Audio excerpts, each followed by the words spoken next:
Assalamu alaikum class, good morning, have a nice day. How are you all? I hope you will be fine with the grace of Allah.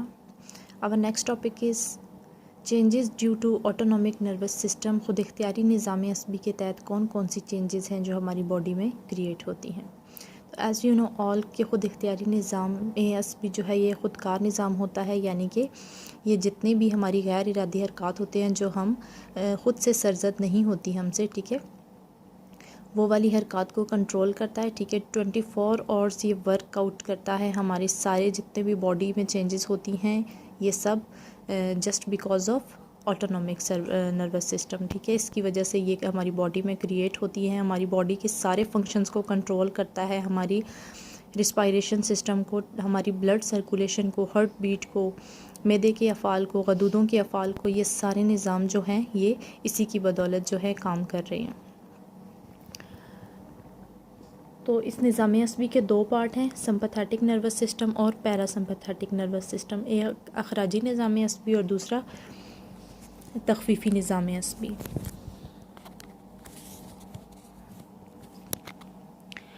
तो अखराजी निज़ाम असबी जो है ये हमारी जितनी भी हमारी एक्टिविटीज़, बेसिक एक्टिविटीज़ होती हैं उसको ये इंक्रीज़ करता है। हमारे जितने भी बॉडी पार्ट्स होते हैं उनके फंक्शन को कंट्रोल करता है। ठीक है, तो जब भी हिजानात, कोई भी किसी किस्म का हिजान हमारी बॉडी पे अफेक्ट करता है तो ये उसको कंट्रोल करती है। ठीक है, यानी कि हिजान की मुनासबत से अब इसने काम करना है। अगर हिजान कम है तो ये उस हवाले से काम करेगा, अगर ज़्यादा है तो उस हवाले से।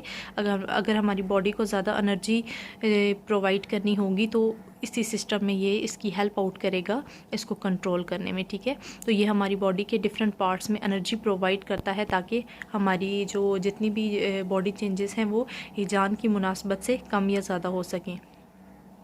तो लाइक अगर हिजान अफेक्ट कर रहा होता है तो हमारी आँख की पुतलियाँ फैल जाती हैं।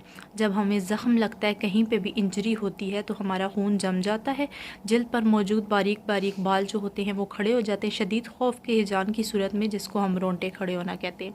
उसके अलावा स्वेटिंग होने लग जाती है, हमें पसीना तेज़ी से हमारा बहने लगता है, मुँह और गला खुश्क हो जाता है और हमारी हार्ट बीट जो है वो इंक्रीज़ हो जाती है।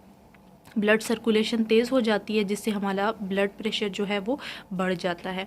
उसके अलावा जिगर जो है वो ज़्यादा मकदार में शक्कर को खारिज करता है। ठीक है, शुगर को बहुत ज़्यादा मकदार में ये खारिज करता है ताकि वो हमारे ब्लड में इंक्लूड हो के हमें एनर्जी प्रोवाइड करे और हमारा जिस्म का जो निज़ाम है वो एक मामूल पर आ सके।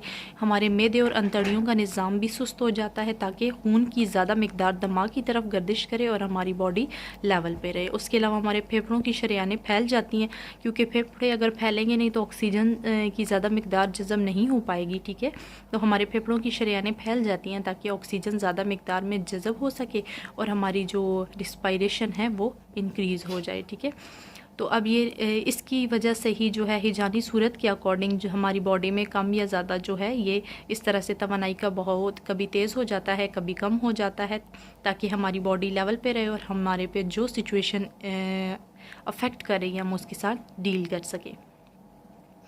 ठीक है, तो सम टाइम ये सब कुछ इसी की वजह से होता है। लाइक कभी किसी खौफ की सूरत में कोई हिजान हम पे इफ़ेक्ट करता है तो हमारी बॉडी में इतनी ताकत आ जाती है, इतनी ताकत आ जाती है कि एक आम इंसान भी इतनी तेज़ी से भागता है जिसको उसने कभी कॉन्सेप्ट भी नहीं अपने माइंड में लाया हुआ है। ठीक है, तो ये सारा कुछ जिस्म की तवानाई जो होती है हमारी वो हाथों और बाजुओं की तरफ डायरेक्टली मुंतकिल हो जाती है ताकि हम सूरत हाल से निपट सकें। तो यही वजह होती है कि एक सम टाइम के एक गुस्से या तैश में आके एक नॉर्मल और एक कमज़ोर फ़र्द जो होता है वो भी किसी बहुत ज़्यादा ताकतवर जो इंसान होता है उसको जिस्मानी तौर पर अफेक्ट कर देता है। तो ये सारा कुछ इसी की बदौलत मुमकिन होता है।